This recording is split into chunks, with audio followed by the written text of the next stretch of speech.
بسم اللہ الرحمن الرحیم۔ جہاں تک ہو سکے لوگوں سے دور رہنا تاکہ تیرا دل سلامت اور نفس پاکیزہ رہے۔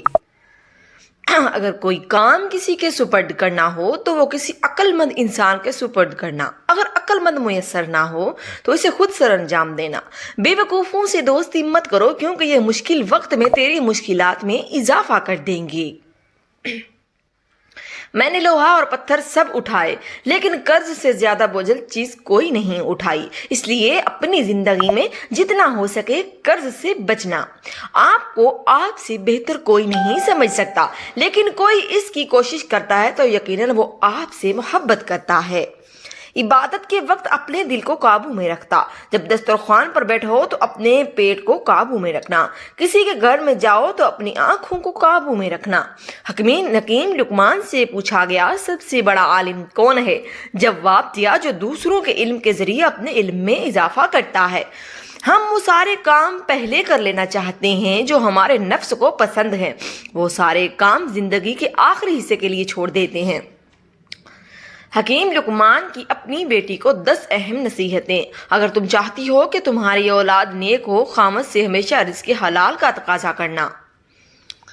اگر تم خامد کے گھر میں خوش رہنا چاہتی ہو تو غیروں کی بات پر دھیان نہ دینا۔ عورت کے ہمدرد صرف 4 ہیں: باپ، بھائی، شوہر اور بیٹا۔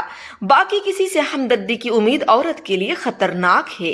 شوہر کے رازوں کو ظاہر نہ کرنا یعنی گھر کی بات کو گھر تک رکھنا، باہر کسی غیر سے مت کرنا کہ یہ بات تم دونوں میں جدائی کا سبب بن سکتی ہے۔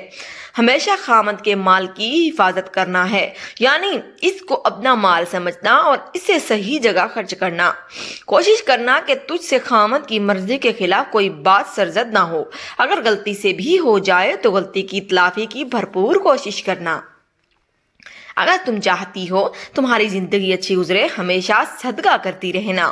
اگر تم چاہتی ہو کہ خامد ہمیشہ محبت کرے تو ہمیشہ صاف ستھری رہنا۔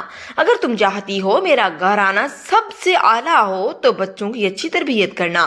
دولت تقسیم کی جائے تو کم ہوتی ہے، علم بانٹا جائے تو بڑھ جاتا ہے۔ وقت کی اگر قیمت ہے تو وہ اس کا صحیح استعمال ہے۔ میں نے زندگی میں 300 سال مختلف دواؤں سے لوگوں کا علاج کیا، لیکن اس طویل تجربے کے بعد میں نے سیکھا کہ بہترین دوا محبت اور عزت ہے۔